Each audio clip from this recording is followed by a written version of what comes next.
엄격한 수사, 그리고 신속한 수사, 무엇보다도 공정한 수사를 원하고 있습니다.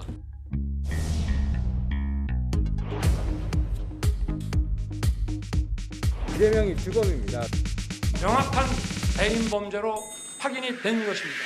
특검 빨리 만들고 검찰은 형사 책임을 지지 않기 위해서는 정신 똑바로 차리고 철저하게 수사하십시오. 그게 압수수색이 뭐며 지금 시간이 얼마나 지났는데 도대체 이따위로 수사를 합니까?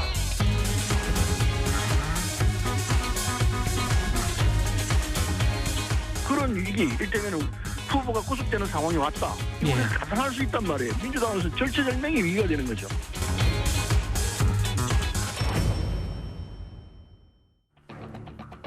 예, 첫 번째 이슈 이겁니다. 저희가 본격적인 얘기를 하기 전에 여러분도 잘 아시다시피 매주 목요일은 여당과 야당의 현직 의원들이 저희 뉴스탑10 스튜디오에 직접 출연하는 여의도에서 온 손님이 진행이 됩니다. 그런데 지난주부터 국회에서는 문재인 정부의 마지막 국정감사가 이어지고 있죠. 국감 관계로 저희가 여의도에서 온 손님은 잠시 쉼표를 찍도록 하겠습니다. 저희가 오늘 준비한 뉴스탑10 1위는 여기부터입니다. 이 대장동 개발 특혜 의혹과 관련해서 야당은 물론 일부 여당 인사들도 이재명 지사를 정조준하고 있습니다. 이 지사 또한 유감 표명만 했을 뿐 책임론에 대해서는 확실히 선을 긋고 있는데요. 그런데 오늘 이낙연 캠프의 공동선대위원장인 서른 의원이요. 대장동 의혹과 관련해서 이 지사의 배임 가능성을 언급하면서 이 단어를 썼습니다. 바로 만나보겠습니다. 상식적으로 볼 때 유동규가 지금 배임으로 구속돼 있는데 그 위에 있는 시장이 설계했다고 본인 스스로 얘기를 했는데 그러면 시장이 배임 혐의가 있을 가능성이 얼마든지 있는 사안인데도 불구하고 그런 위기, 일테면 후보가 구속되는 상황이 왔다. 이걸 가상할 수 있단 말이에요. 저 말, 저희가 색깔을 달리 표현한 저 말로 저희 뉴스탑10 문을 열겠습니다. 이낙연 캠프의 서른 의원이 이재명 지사의 구속 상황도 가상할 수 있다. 민주당으로서는 절체절명의 위기다. 꽤 수위 높은 발언을 했습니다. 이재명 게이트에 이어서 배임 혐의, 그리고 오늘은 구속 가능성까지 나왔죠. 지금 당내에서는 뭐 경선 중단 얘기까지 지금 나오고 있어요. 오늘이 7일, 10일이면은 그 민주당의 후보가 결정될 수도 있습니다. 그런 시일을 지금 사흘 남기고 굉장히 그 혼란스러운 상황에 빠졌는데, 물론 그렇다 하더라도 오늘 10일에 아마도 그 결선 없이 이재명 후보가 당선될 가능성은 굉장히 큽니다. 그럼에도 불구하고 검찰 수사가 계속되고 유동규 전 성남 도시개발공사 그 기획본부장이 배임 뇌물 혐의로 구속됐기 때문에 수사 진척에 따라서는 이재명 지사도 혐의를 벗을 수 없는 상황이 실제로 일어날 수도 있어요. 거기에 이제 그 민주당의 고민이 있는 거죠.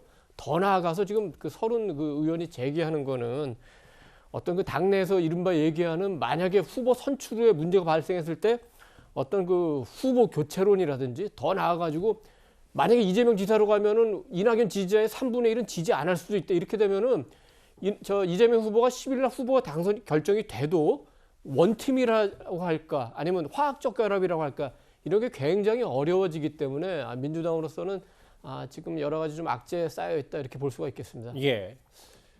물론 뭐 이재명 캠프에서는 바로 이 국민의힘 대변하냐 야당 대변하냐 반박하고 있지만 어쨌든 경쟁자 대선 라이벌이라고 하더라도 여권 내부에서 구속 상황도 가상할 수 있고 뭐 구속 상황도 가정해 볼 수 있다 이런 발언을 나왔기 때문에 파장이 좀 있는 것 같더라고요. 이낙연 전 대표 측에서는 마지막 안간힘을 다 하는 거죠. 젖 먹던 힘까지 짜내서 이제 9일날 경기, 10일날 서울 경선에서 마지막 반전을 좀 노리겠다. 이런 측면에서 이제 이재명 지사에 대한 강한 공격을 펼쳐내고 있는 것이고 그 바탕에는 이제 전체적인 어떤 국민 여론을 봤을 때 이재명 지사에 대한 의혹 이 부분이 좀 상당히 높다라는 그렇기 때문에 이제 국민 눈높이에서 이 문제를 바라봐야 된다 이렇게 이제 서른 의원이 얘기를 한 것이고요. 한편에서는 아직 이게 후보가 결정된 것도 아닌데 당 지도부가 이재명 지사 편을 너무 들고 있는 것 아니냐 이런 부분에 대한 불만 이런 것들이 있는 것이고 본선에서 갔을 때 현재 이런 상황에서 이재명 지사로서 본선 승리를 장담할 수 없는 것 아니냐. 예. 그러니까 이낙연 전 대표를 지지해 주세요. 참 그렇게 말을 많이 하는데 그게 잘 통하지 않아서 답답합니다. 이렇게 이제 서른 의원이 이야기를 하고 있는 거죠. 결국 예. 지금 상황은 이제 경선 마지막 부분을 보면서 서른 의원이 이른바 이 카드들을 뭐 막 꺼내고 있으면 마지막 진짜 최선을 다하고 있는 그런 상황이다. 뭐 그렇게 봐야 될 것 같습니다. 그러니까 뭐 일종의 뭐 구속 여부에 대한 가능성보다는 선거 전략으로 마지막 안간힘을 쓰고 있다. 뭐 이렇게 보시는군요. 그렇습니다. 예. 그런데요, 서른 의원은 구속 가상, 이 구속 얘기만 한 게 아닙니다. 한 발 더 나아가서는요, 이재명 지사에게 불리할 수도 있는 결정적인 제보가 있다고도 말했습니다. 관련해서 캠프 쪽에 제보가 들어왔었습니까? 많이 들어오고 있고 들어왔었습니다. 수사권이 없는 처지이기 때문에 이걸 그냥 알고만 있지 그걸 내놓고 이게 있으니까 하라 이렇게 얘기하기가 참 힘든 구조이죠. 일부는 정말 이거는 위험해서 지금이라도 이거는 좀 알려드려야 되겠다. 결정적인 부분도 있다고 볼 수 있는데 수사하면 다 나옵니다. 또 하나의 길을 이낙연 캠프와 당 개인적으로도 굉장히 많은 제보가 들어오고 있다는 게 바로 이낙연 전 대표가 직접 얘기를 한 건데 오늘 여기서 한 발 더 나가서 결정적 제보가 있다는 게 지금 서른 공동선대위원장의 주장이거든요. 예. 어떻게 보냐고요? 저희에게도 어쨌든 이런저런 제보들이 분명히 들어오고 있습니다. 근데 사실 저희도 수사권이 없기 때문에 그 구체적인 사항에 대해서 검증할 방법이 없기 때문에 이 자리에서 말씀드릴 상황은 아닌 것 같고요. 근데 아까 지금 서른 의원이 지금 구속 얘기까지도 꺼냈지 않습니까? 예.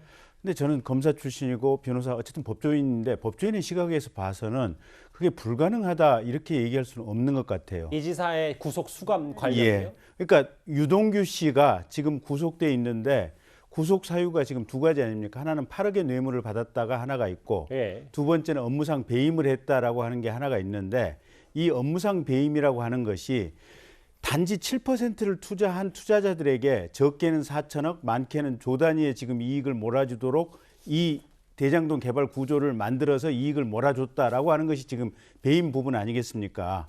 근데 이게 지방공사법이라고 하는 법이 있는데 이 지방공사법에 의하면 100억 이상의 사업을 할 때는 반드시 시장에게 보고를 하도록 지금 되어 있습니다. 그러면 이재명 당시 시장한테 이 부분이 보고가 됐을 거고, 근데 오늘도 몇몇 언론에서 지금 보도가 나온 게 그때 당시에 이렇게 수익 배분 구조를 7%를 가지는 이 보통주에게 막 이렇게 어마어마한 수익이 갈 수 있는 이 구조를 만드는 게 잘못된 거다라고 해서 개발팀에서는 애시당초 지분 비율대로 나누는 것을 근간으로 하는 이 수익 배분 구조의 초안을 만들었었는데 유동규 본부장이 이걸 바꿔가지고 7시간 만에 지금 수익 배분 구조가 바뀌었다는 거 아니겠습니까? 그 얘기는 저희가 뒤에도 좀 준비가 돼 있습니다. 예. 그래서 만약에 이런 과정들이 유동규 본부장들이 이게 실무자의 의사를 무시하고 한쪽으로 돈을 모아주는 이렇게 배분 구조를 바꾸는 데 있어서 이재명 시장이 이 상황을 알았다 혹은 이 상황을 지시했다라는 구체적인 사실관계만 파악이 된다면 이건 유동규 본부장의 업무상 배임죄의 당연한 공범이거든요. 근데 이 업무상 배임죄로 인해서 사실은 성남시에서 챙겨야 될 적게는 몇천억, 많게는 뭐 조 단위의 이익이 지금 특정인들에게 사인들에게 간 거 아니겠습니까? 그래서 범죄 내용으로 보면 어마어마한 내용이기 때문에 서른 의원의 얘기가 그럼 법리상 이게 불가능한 얘기냐, 틀렸냐, 또는 선거를 위해서 무슨 경선을 위해서 써먹기 위한 단지 그런 의미라고 볼 수 있느냐, 그렇지는 않다는 겁니다. 앞서 김 의원님이 짧게만 언급하셔서 다시 되물어볼게요. 윤석열 캠프에도 정말 대장동 의혹과 관련된 제보들이 많이 들어오고 있습니까? 얼마나 들어오고 있어요? 상당히 들어오고 있습니다. 저도 오늘 전화를 한 2통화 받았는데 하여튼 이제 그걸 공개하기는 좀 그렇습니다. 그러니까 이게 공개하기가 그렇다고 하는 게 옛날 그 BBK 관련해서 정봉주 의원이 이게 이명박 당시 후보 거다라고 얘기를 했다가 선거 직후에 이명박 당선되고 나서 특검에서도 유야무야 밝히지를 못해가지고 구속이 됐었지 않습니까? 근데 나중에 한 10여 년 지나서 밝혀지고 결국은 정봉주 의원은 재심으로 무죄가 됐지 않습니까? 그러니까 이런 부분과 관련해서 사실은 이걸 공개를 하려면 어느 정도 사실관계의 구체성이라든지 입증 가능성이 있어야만 지금 공개를 할 수가 있는데 저희들 같은 경우는 조금 그런 의미에서는 좀 부담스러운 측면이 있습니다. 당연히 저희한테 공개해달라는 건 아니었지만 일단 제보는 꽤 들어오고 있다. 김관욱 교수님. 그 서른 의원이 결정적 제보가 있다고 하니까 또 오늘 이재명 캠프에서는 그럼 공개를 하든지라고 맞받아쳤거든요. 이 결정적 제보라는 걸 저희가 어느 정도로 감안해서 들으면 될까요? 그러니까 지금 핵심은 배임이라는 거 아니에요. 그러니까 배임에 관련해서 이재명 지사가 뭔가 흔적을 남겼다거나 지시했다거나 뭐 그런 물증이 있다는 얘기뿐이 안 들리거든요. 결정적 제보가 들어왔다 그러면 일단 받은 데에는 이걸 확인을 해야 됩니다. 확인을 해서 이게 사실인지 아닌지 이제 규명을 해야 되는 것이죠. 그런 규명을 안 했거나 할 능력이 없다면 이런 말을 하지 말아야 돼요. 왜냐하면 뭐 실질적으로 확인이 안 되는 얘기는 사실과 거리가 있을 수 있는 거지 않습니까? 그러니까 이것이 사실로 규명이 됐다라고 얘기하면 뭐 아까 선거법 때문에 문제가 된다. 그러면 뭐 신문사에 주거나 언론사에 주거나 아니면 수사기관에 넘기면 되는 거거든요. 그거를 이렇게 계속 의혹만 제기하고 연기만 이렇게 부풀리는 거는 실질적으로 뭔가 없다는 얘기로 비춰질 수 있는 거예요. 그리고 제일 중요한 거는 사실은 누군가는 이기고 누군가는 집니다. 이거는 뭐 지금 이 상황에서 누구라고 얘기할 수는 없지만 이기는 사람도 잘 이겨야 되고요. 지는 사람도 잘 져야 돼요. 예. 이 잘 지는 거 굉장히 중요합니다. 이렇게 막 이렇게 일종의 이제 막 오염을 막 시켜놓고 의혹만 막 제기한 다음에 사실로 안 드러났을 때 그 책임을 어떻게 지려고 하는지 좀 문제가 있다 이렇게 생각합니다. 지금 뭐 제보와 관련해서 굉장히 여러 가지 얘기가 나돌고 실제로 이제 제보가 오고 가고는 있습니다만 유의미한 그 제보는 실제 당사자로부터 나오는 제보만이 지금 유의미할 것 같아요. 네. 근데 이번 사건의 핵심 그 당사자인 천화동인 5호의 정모 회계사가 녹취록을 만들어서 검찰에 주지 않았습니까? 이거는 뭐 결정적인 그 정보가 될 수 있는데 아마도 검찰을 못 믿었기 때문인지 몰라도 그 정 회계사가 그 제보를 아마 그 언론사에도 일부 하고 그다음에 그 야당과 야당 후보 캠프에도 하고 여당의 캠프에도 한 것 같습니다. 그렇지만 검찰에는 상당 부분 그 거의 다 줬지만 다른 곳에서는 일부씩만 줬어요. 근데 이제 제보에서 지금 가장 이제 논란이 크게 되는 부분은 그 안에 그 이재명 지사의 이름이 들어 있었다, 없었다. 여기에 대해서는 굉장히 의견이 엇갈리고 제보받은 분들도 다 받은 것이 아니기 때문에 그렇다고 확신하게 얘기는 할 수는 없어요. 그리고 정 회계사가 검찰에 준 것도 다 준 건지 아니면 19건 줬다니까 나머지 일부는 갖고 있는지 그 안에 뭐가 있는지 여기에 따라서 이 사건의 향방이 가려질 수도 있다 이렇게 얘기할 수 있겠습니다. 구속 혹은 뭐 결정적 제보 이런 서른 의원이 오늘 언급한 단어들이 꽤 셉니다. 그런데 또 다른 대선 주자인 박용진 의원도 설 의원의 톤과는 크게 다르지 않았습니다. 진중권 전 교수의 목소리도 바로 이어서 들어보겠습니다. 만일의 수사 관련해서 이재명 후보가 다 책임져야 될 상황이다. 뭐 이런 거에 나오면 저는 이재명이 아니라 민주당이 다 죽는다고 봐요.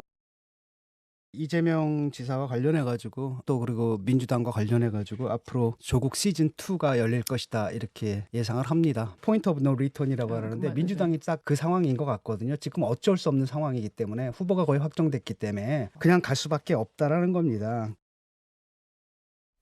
서정석 국장님. 네. 박용진 의원은 뭐 앞에 단서를 달긴 했지만 책임져야 될 상황이 되면 이재명과 민주당은 다 죽는다. 조국 시즌2가 열릴 것이다. 근데 진 전 교수는 뭐 그런 우려에도 민주당은 지금 어차피 갈 수밖에 없는 상황이다. 그래서 더 위험하다라는 분석을 하는 것 같더라고요. 그 진중권 전 교수는 이제 경선은 이대로 가는 거고 본선이 문제가 될 거다. 본선에서 조국 시즌2라고 얘기를 하는 것은 이른바 원팀 기조가 되기가 쉽지 않을 것이다. 라고 이제 그렇게 얘기를 하고 있는 것이고요.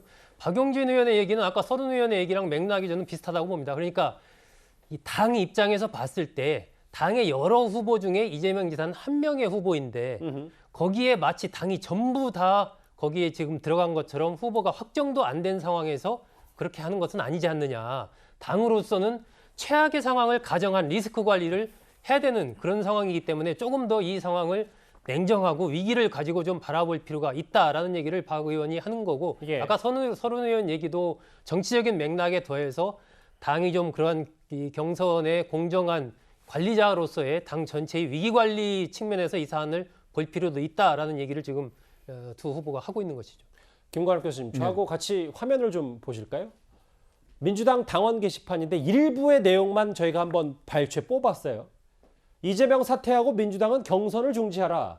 민주당은 경선을 잠시 멈춰라. 경선 중단론 얘기가 일부에서 나오고 있는데 이게 실현 가능한지 혹은 뭐 어느 정도 일부의 목소리라도 좀 반영이 돼야 되는 건지 어떻게 봐야 됩니까? 실현은 불가능하죠. 그러니까 여기에서 뭔가 실질적인 어떤 증거가 나오고 구속이 됐다거나 뭔가 확실한 것이 있다 그러면 뭐 그 부분에 대해서 이제 뭐 지도부에서 다른 긴급하게 뭐 어떤 결정을 한다거나 뭐 그런 명분이 만들어질 수도 있지만 그런 게 전혀 없어요. 그냥 유동규라는 사람이 하나 구속됐다는 거 하나로 경선을 중지한다. 사실상 있을 수 없는 일이고 이거를 그러면 만약에 경선을 중지한다 그러면 그거를 이재명 지사 쪽에서는 받아들이겠습니까? 있을 수 없는 얘기예요. 이거 경선 중단론이라든가 불복론이는 사실은 어떻게 보면 이재명 게이트라는 그런 명명보다도 훨씬 더 부적절한 잘못된 그런 주장인 거거든요. 예. 일종의 이제 당 행사가 진행이 되고 있는데 이거를 막는 이런 행위인 것이고 그런 것들이 사실 과거에 이런 불복 같은 것들이 있었어요. 과거 이인재 의원 같은 경우 후보가 그렇게 이제 탈당을 하고 후보로 나와서 이게 이제 문제가 돼서 사실상 이걸 그러니까 출마 금지하는 법까지 지금 만들어져 있거든요. 그래서 이런 문제들은 근본적으로 어떤 정확한 이 증거라든가 진술이라든가 뭐 이런 것들이 나오지도 않은 상황에서 이렇게 얘기하는 건 마지막 남은 3일 동안에 지지 세력을 결집하려고 하는 그런 정치적인 어떤 그 이상의 의미는 좀 찾기 어렵다. 그래서 아까도 제가 말씀드렸지만 예. 이낙연 후보 측에서는 이 상황을 잘 어떻게 마무리하는 게 전 중요하다고 봅니다. 이 흐름이 분명히 흘러가고 있는 것이거든요. 그런데 이거를 어떻게 3일 전에 뭘로 막을지 그러면 실질적으로 어떤 증거를 갖고서 얘기를 한다 그러면 국민들이 그걸 동의할 수 있어요. 근데 그런 거 없이 자꾸 뭐 구속 가능성만 얘기를 하면서 얘기를 한다 그러면 이게 지고 있는 자가 뭔가 이렇게 흐트러뜨리려고 하는 것 아니냐라는 생각을 벗기가 어렵거든요. 그래서 예. 저는 잘 관리하는 것이 필요하다 이렇게 봅니다. 구속 가능성 얘기와 경선 중단론 얘기, 이낙연 캠프 혹은 이낙연 전 대표 지지자들이 쏟아낸 얘기까지 저희가 첫 번째 이슈로 하나하나 정리를 해봤습니다. 다음 주제 그럼 본격적으로 이재명 지사의 반박 목소리도 만나봐야겠죠? 다음 주제 바로 넘어갑니다.